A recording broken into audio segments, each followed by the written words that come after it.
Hello students, welcome to physics guruji. और आज की इस क्लास में हम डिस्कस करने जा रहे हैं इलेक्ट्रोस्टैटिक्स का एक बहुत ही कॉन्सेप्ट बेस्ड प्रॉब्लम।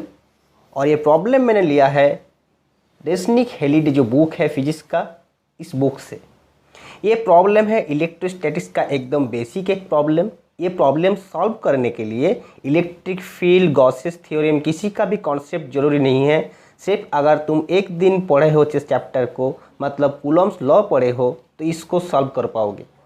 तो देखो इसको कैसे सॉल्व किया जाता है, कैसे सॉल्व करना है, इसके पहले क्वेश्चन को समझना बहुत ही ज़रूरी है। देखो यहाँ पर जो प्रॉब्लम है ये है, यहाँ पर एक स्टैंड है, मतलब एक सपोर्ट। इस सपोर्ट से एक एल लेंथ का रॉड यहाँ पर लगा हुआ है और उसका सेंटर ऑफ मास जो है रॉड का, वो यहाँ पर सपोर्ट में है। अब क्या है कि यहाँ से दोनों चार्ज सपोर्ट साथ दिया हुआ है। एक है चार्ज पॉजिटिव Q और इधर है +2Q।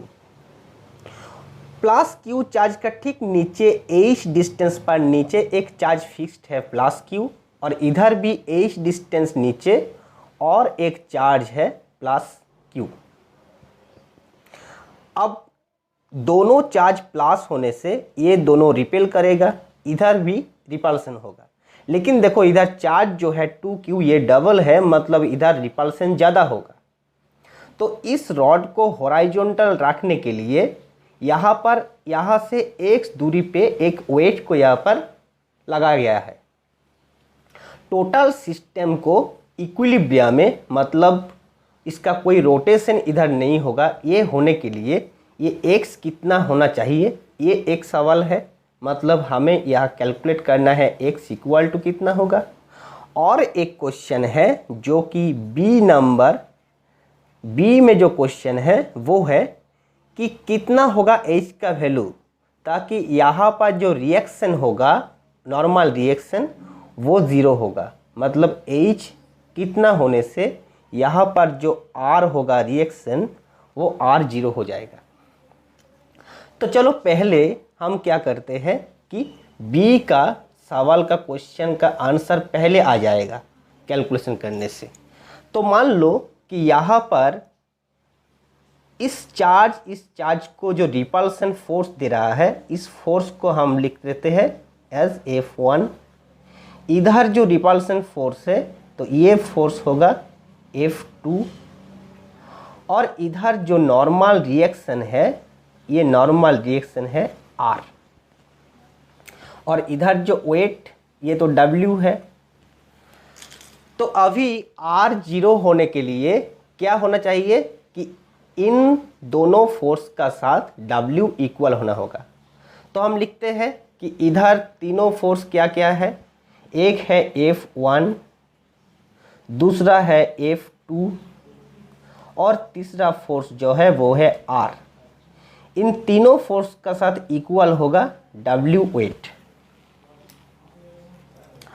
अब F1 कितना होगा, F1 का जो वैल्यू आएगा, तो मैंने पूरा क्वेश्चन में 1/4 पाई एप्सिलॉन 0 इसके लिए अगर K लिख देता हूँ, तो यहाँ पर F1 जो आ जाएगा वो हो गया K into Q by h²।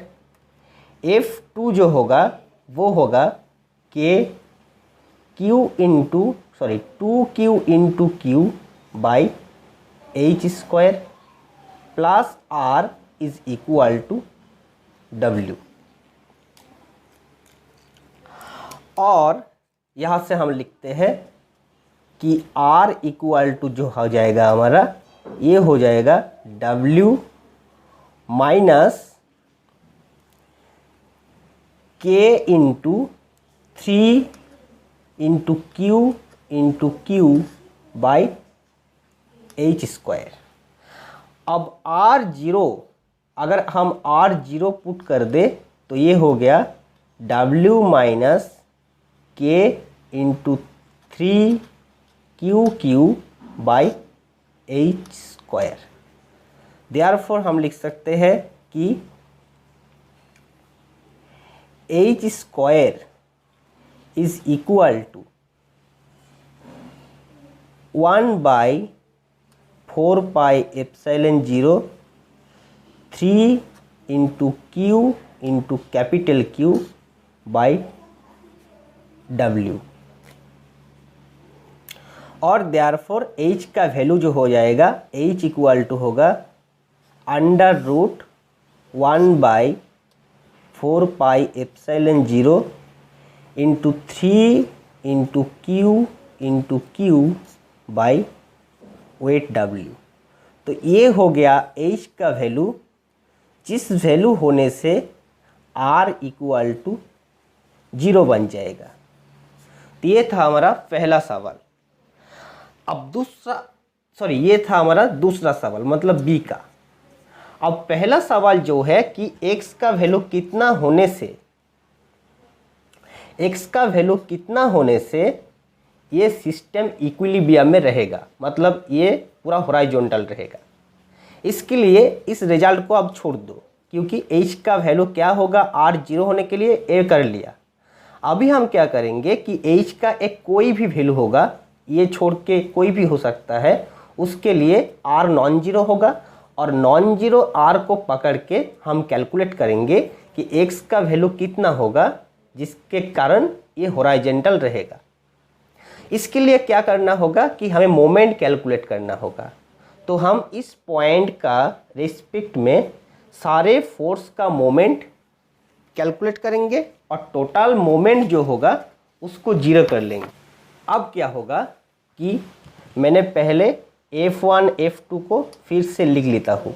F1 जो होगा K into Q by H²।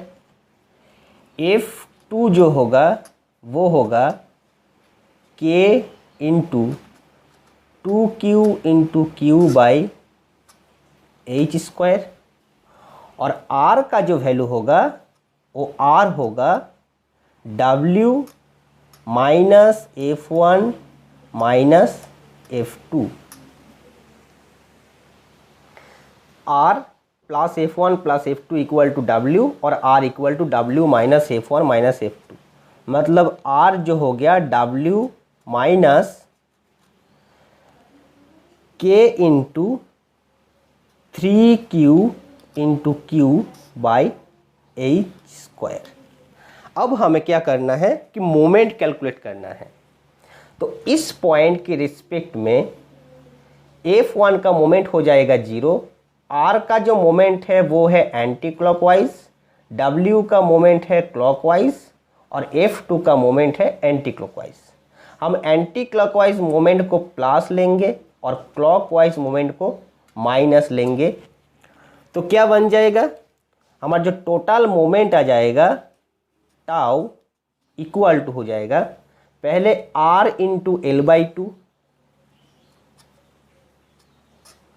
ये पॉजिटिव मोमेंट मतलब ये plus, minus W into x, ये है नेगेटिव मोमेंट, और प्लस F2 इंटू L, ये भी पॉजिटिव मोमेंट।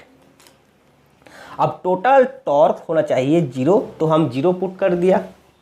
अब इट इज इक्वल टू हो गया, R का वैल्यू अभी हम पुट कर देंगे। तो R का वैल्यू जो है वो है W minus K into 3Q by H² into L/2 minus W into X plus F2 का मतलब है K into 2Q into Q by H² into L, it is equal to 0।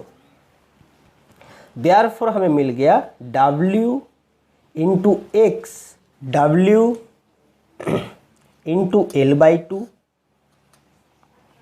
Minus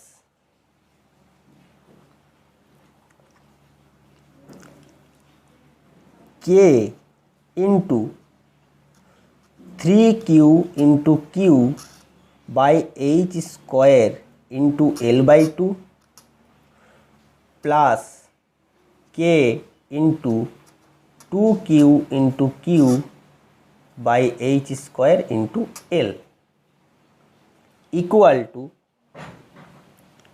w into L by 2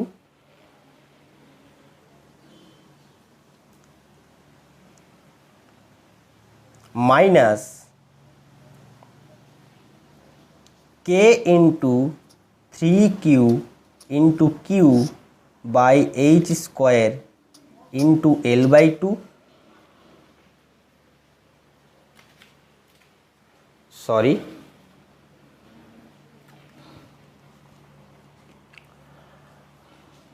plus k into 4q into Q by H square into L by 2। मैंने यहाँ पर double कर दिया, यहाँ पर L by 2 कर दिया। इसमें से क्या होगा कि w इंटू एल बाई 2 ये हो गया, और ये वाला पार्ट जो आ जाएगा k का वैल्यू है 1/4 pi epsilon 0 3q plus 4q मतलब हो जाएगा plus q into Q by H square into L by 2। Therefore x हो गया हमारा एल बाई 2 माइनस केन ऐसे गलो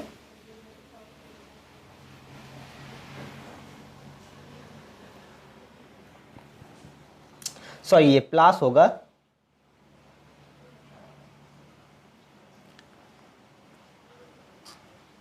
plus 1/8 pi epsilon 0 q into Q into L by H square. तो ये हो गया हमारा x का वैल्यू। तो अब अगर फिगर को देखोगे तो फिगर में क्या है कि ये देखो, ये है एल बाई 2 मतलब यहाँ से यहाँ तक का जो दूरी है वो है 1/8 pi epsilon 0 Q into L by H square. W